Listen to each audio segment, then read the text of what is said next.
আজকে না অনেক মনটা খারাপ করছিল মায়ের জন্য। খুব ইচ্ছা করছিল যে যাই মায়ের সাথে একটু দেখা করে আসি। তাই জন্য হঠাৎ করেই ওকে ফোন করলাম। ও ডিউটি চলে গেছিলো।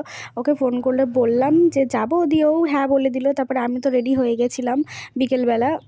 পুচকু ঘুমাচ্ছিল, দিয়ে ও উঠলো, উঠে ওকেও রেডি ফেডি করিয়ে বেরিয়ে এলাম।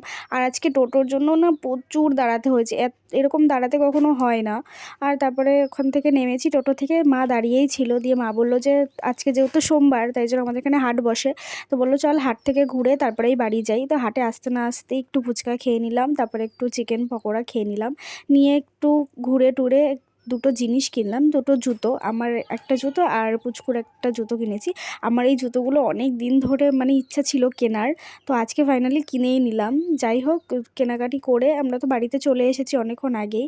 বাড়ি এসে চাটা খেলাম, খেয়ে তার মধ্যে ছোটো মাসি ফোন করেছিল। দিয়ে ও যখন জানলো আমরা এখানে এসছি, ও এসে গেছে দেখা করতে। তো একটা দিন সারাদিন মজা টজা করে পরের দিন বাড়ি চলে এলাম।